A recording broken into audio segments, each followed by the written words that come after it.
But as the night progressed, there was another gentleman that came out. It was her husband, Barack Obama. Now, I will say, Barack even said it. I have the job now of following Michelle Obama. And that's a tough task, especially after what she did. She was phenomenal.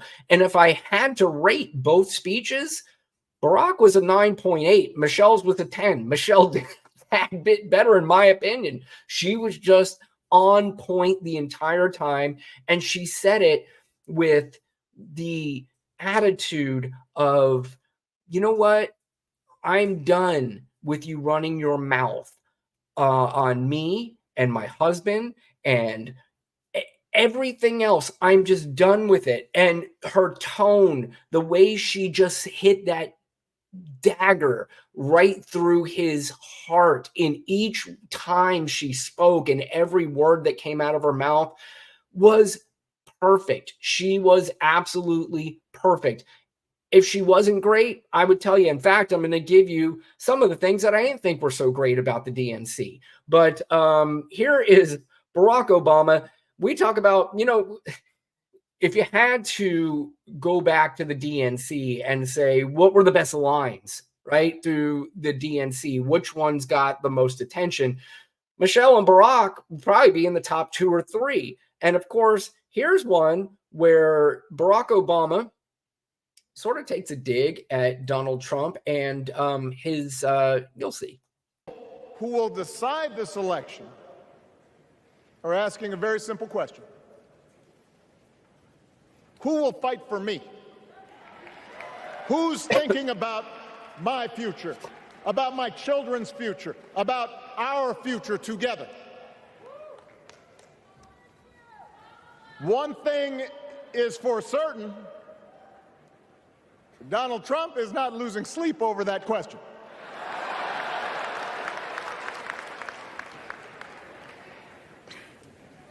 Here's a 78-year-old billionaire who has not stopped whining about his problems since he rode down his golden escalator 9 years ago.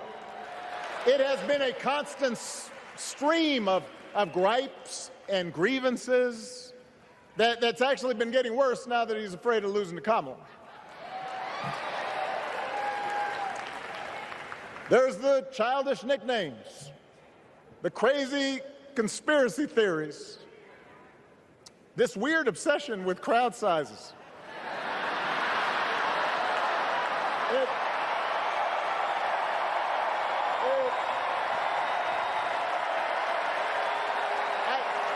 It just goes on and on.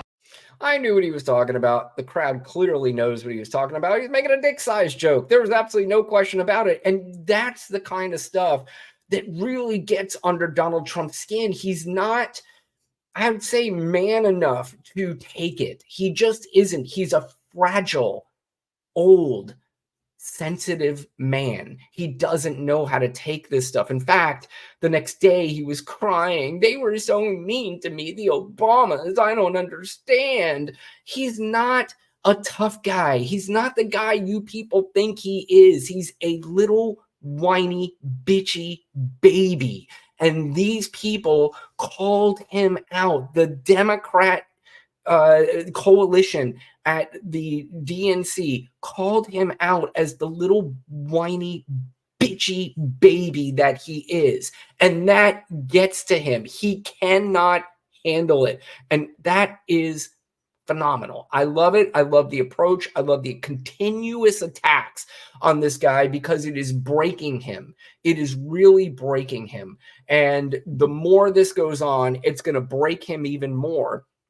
And we're going to see an even more, if you could believe it, unhinged Donald Trump as time continues to go on and on and on.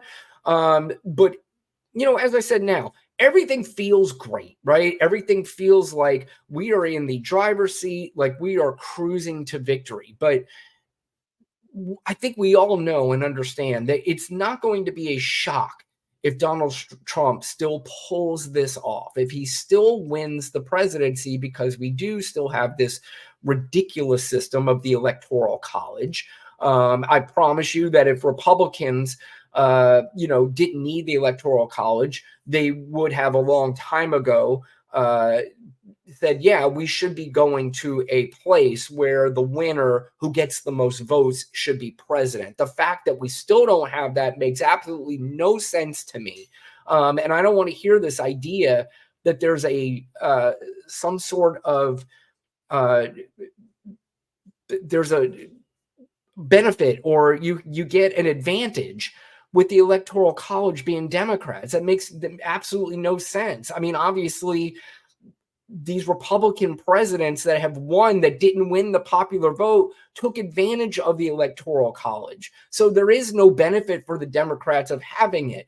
If you have the best policies and you want the most people to vote for you based on those policies, then you'd be all for the popular vote. Why would you not be for the popular vote? If you think that the American people want you as president, Donald Trump, and you think that, and he has said this, he thinks most people in the country are for him. If that's the case, why would you not want the popular vote? And the reason is because he can't win it and he never will win it.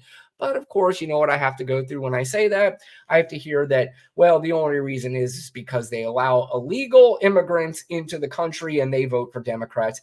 And it's so fucking stupid. And it's not even worth my time getting into that, and I get that so much in the comment section that I get tired of answering those ridiculous questions over and over and over again. So they think I'm eluding their question, but I'm not. It's just so stupid that it makes no sense. And there's absolutely zero proof to any of that happening, but you can't get through to them on that. It doesn't matter.